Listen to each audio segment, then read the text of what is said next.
Hola chicos, ¿cómo están? Bueno, hoy vamos a ver un tema súper interesante y súper sencillo, que es el tema de homotecias. Es el tercer tipo de transformación geométrica que vemos y que, pues, a la postre no deja de ser importante, sumamente sencillo. Cuando hablamos de una homotecia, tenemos que tener claro qué es precisamente una homotecia. Es por eso que vamos a ver que la homotecia sigue siendo una transformación geométrica, no tiene una imagen congruente. Es decir, no va a tener la misma imagen y se va a trasladar o va a rotar o se va a reflejar, sino que a partir de una figura que demos, una figura dada, se obtiene una o varias figuras en mayor o menor tamaño que la figura dada. Eso es lo que consiste la homotecia. Aplicada a la vida real, puede ser que tengamos una imagen que nos gustó mucho, pero queremos hacerla en grande en una pared. Entonces lo que vamos a hacer es una ampliación de esa figura. Vamos a tener una figura de mayor tamaño que la figura original. Eso significa que vamos a aplicarle una homotecia. Vamos a ver un ejemplo que se refleja en esta imagen, donde vemos que hay un punto central, un punto O, que es el punto de origen para todas las demás homotecias. Y vamos viendo cómo se va amplificando o reduciendo. El cuadrito verde de acá o el polígono verde es la figura original. Luego podemos hacer una figura de mayor tamaño, más grande, o una figura de menor tamaño o menos grande. Bien, ¿cuál es el procedimiento para poder realizar una homotecia? En primer lugar, lo primero que tenemos que tener claro es el centro de la homotecia. El centro de la homotecia es el punto por el cual se parte para construir la homotecia. Es el punto de partida. Bien. Luego tenemos los segmentos de recta, que son los que se trazan desde cualquiera de los vértices o tantos vértices tenga esa figura. Se trazan tantos segmentos como vértices tenga la figura. Y finalmente tenemos la constante de homotecia, que es la escala en la cual se realiza la reproducción. O sea, qué tanto se va a amplificar o qué tanto se va a reducir la homotecia. Muy bien. Entonces, vean que, por ejemplo, acá tenemos un punto de origen que sería el punto de partida. Luego tenemos la figura original que viene siendo la ABC. Y luego los segmentos de recta que vienen uniendo el centro con cada uno de los vértices, tanto la figura original como la figura resultante. Vean que la figura resultante tiene los vértices como primos de la figura original. A', B' y C'. Bien, algunas propiedades importantes de una homotecia son, primero, los ángulos de las figuras por homotecia son iguales. Los ángulos van a ser iguales ya que tienen las mismas medidas. En el caso de los segmentos van a ser paralelos, no tienen que ser segmentos iguales, pero sí paralelos, es decir, nunca se van a llegar a intersecar. Luego, las dimensiones de dos figuras por homotecia son directamente proporcionales. ¿Cómo lo vamos a determinar? Por medio de la constante de homotecia. La constante de homotecia nos dice que son proporcionales, estrictamente o directamente proporcionales. Entonces, de esa forma es que vamos a poder determinar qué tan grande o qué tan pequeño es la figura resultante. Muy bien.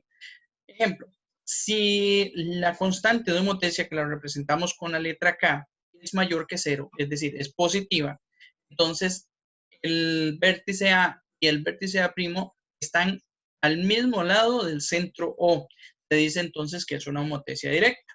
Ejemplo, si partimos del hecho de que este es el centro O, este es el punto A y este es el punto A', vean que ellos se ubican en la misma dirección, en el mismo lado del cero, porque son positivos. Eso significa que la constante puede ser o mayor que el valor que hay entre O y A, puede ser que sea un poquito menor, pero no deja de ser mayor que cero.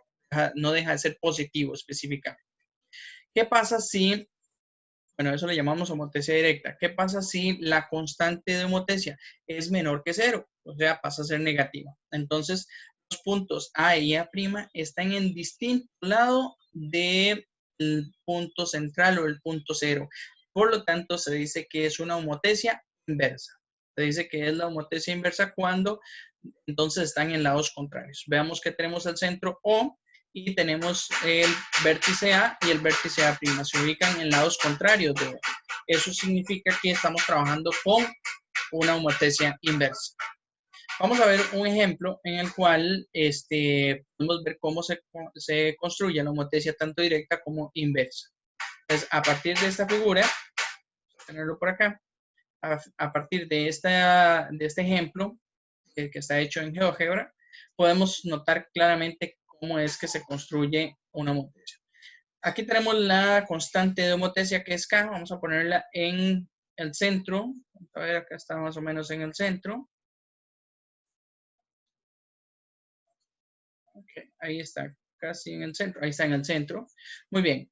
En ese momento, pues no tenemos ninguna homotesia. Vean que la figura es un triángulo y los puntos A, B y C. Esos son los puntos de la figura original. En el momento en que comienzo a mover la constante de homotesia hacia la derecha, o sea, hacia los números positivos, se me comienza a formar una homotesia positiva. En este caso va a ser mayor que la figura original, porque estamos amplificándola. Vamos a llegar hasta 5 en amplificación. ¿Qué pasa si más bien la homotesia es un poco más pequeña que la figura original? Eso significa que está por debajo, es un poco más pequeña, pero aún así es positiva. Se ubica al mismo lado con relación al punto central. Pero ¿qué pasa si es negativa? Si es negativa pasa a ser del lado contrario a la homotesia original y ahí va creciendo dependiendo de la constante de homotesia, si va aumentando en valores negativos también. Entonces vemos cómo va construyéndose hacia arriba o hacia abajo según sea positivo o negativo o inversa o directa. ¿Qué pasa si el polígono es un polígono diferente? Es un polígono de 4 lados, sucede lo mismo. Me ubico en el centro. Okay, ahí estoy en el centro y ahí no hay una homotesia, pero en el momento en que comienzo a aumentar positivamente, comienzo a construir una homotesia, una figura igual a la original, con tamaños o dimensiones mayores. Igual si lo devuelvo a la inversa, hago una homotesia inversa, se me construye entonces también una figura en posición contraria porque está a la inversa. Muy bien, por eso decimos que es una homotesia inversa. Bien, chicos, espero que les haya quedado claro. Este es el último tema que vamos a trabajar antes de vacaciones. Entonces, cualquier duda, pueden preguntarme por el WhatsApp o de lo contrario, vamos a hacer la actividad que viene por ahí.